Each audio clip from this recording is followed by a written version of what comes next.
DR0Z, this is OR4ISS, over.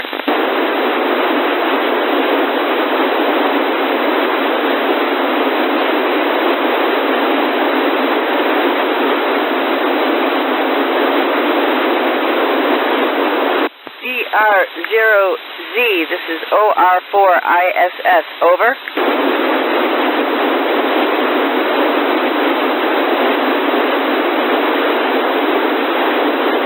And DR0 Zulu, this is OR4ISS, I've got you loud and clear. How me, over.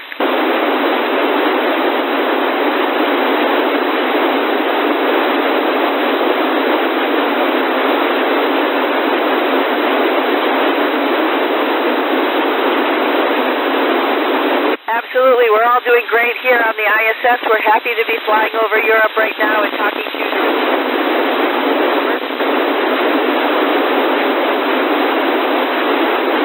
You know, I chose to become an astronaut because, one, it's a lot of fun, and I saw what they did.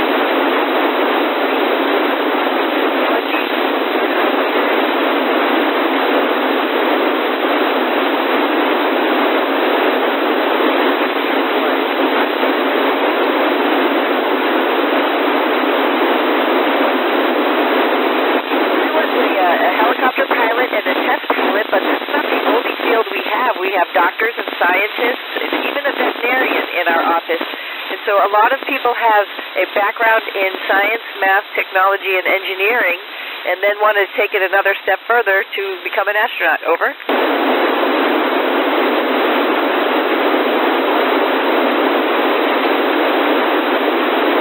Well, you know, Sarah, it's hard to tell because there's so many amazing things. Of course, going on a spacewalk is just awesome, but that's a little bit of repair work outside. I really like also the science stuff that we do here, some gene sequencing, we're doing stem cells. We have a lot of other amazing science that's going on, so it's hard to say exactly which is the best. Over.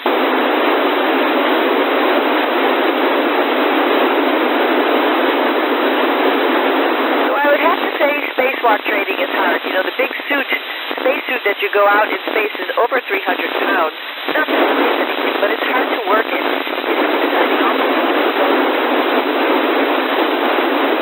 And it has to take care of you, and you need to make sure that you're stuck to the space station all the time. So it is exciting. It's a little bit scary as well. Over.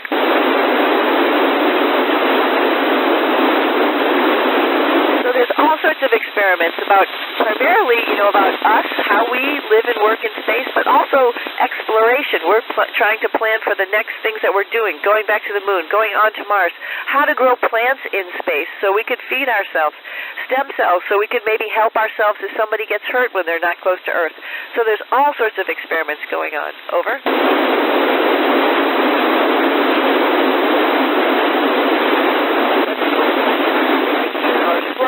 In the Columbus Laboratory, and we have 3D printers around us. So if something breaks, we're learning how to do metal 3D printing, so hopefully in the future we'll be able to fix things if they break. But we also have a lot of tools up here. We learn how to fix the things that work on the space station. Over.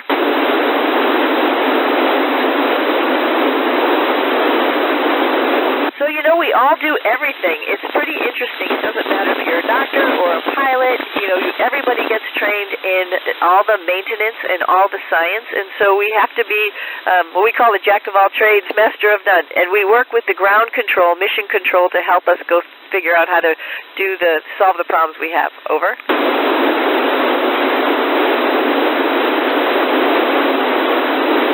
Great question. It's a little confusing if you based your day right on the sun, but we base it on Greenwich Mean Time, and we have it like a normal day. We wake up around 6 o'clock and go to bed around 10 o'clock, and the work day really starts at between 7 and 8.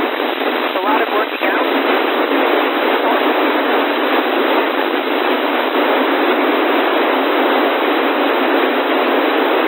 Great question, and the answer is actually no. Everybody has to be qualified and ready to do the job, so everybody has to bring themselves, to the table and make sure that they are ready to go.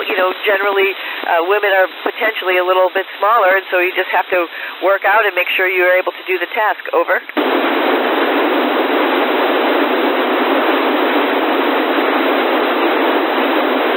absolutely get used to it. Honestly, I'm starting to forget what it's like to walk because we float everywhere. And so at first it is a little bit hard. You're a little bit clumsy, and then you get a little, better at it, and you're able to perfect how you float and what you want to do. Purpose, sideways to get something to go from one place to another. Over.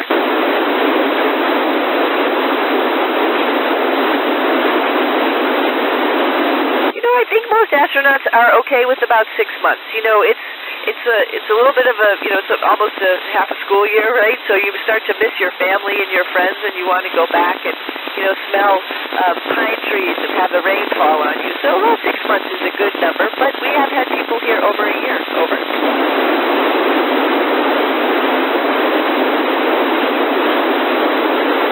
So, yeah, of course, there's a lot of interesting things because the spacecraft is in the sun part of the time, like you mentioned earlier, and then it's at night, so there's a lot of metal outside, so it creaks.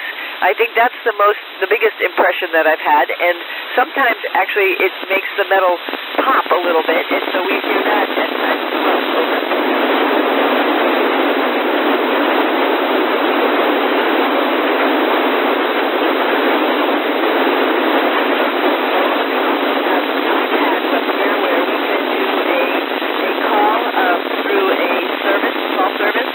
We have computers where we could write email and do video conferences. Over.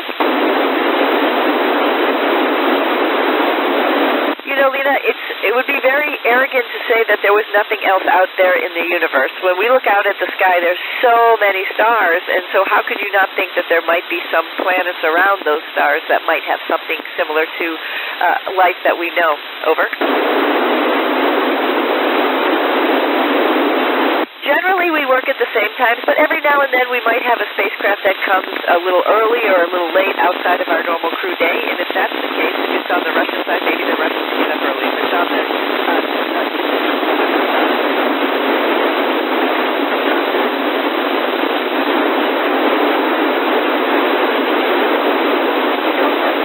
it's been up here for over 20 years, 20 parts of it, and so, 2000, so parts of the space station on the outside have been hit by small micrometeorites.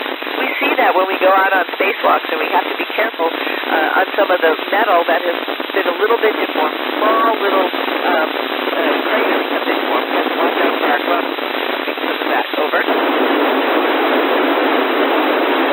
I don't think I've ever really been bored on the space station. There's so much to do and see. Look out the window at our beautiful planet, take some amazing pictures, watch other people doing some science and learn about it. There's so much going on. But we actually do have some TV shows or whatever on our computers that the folks have uplinked for us in case we want to just sort of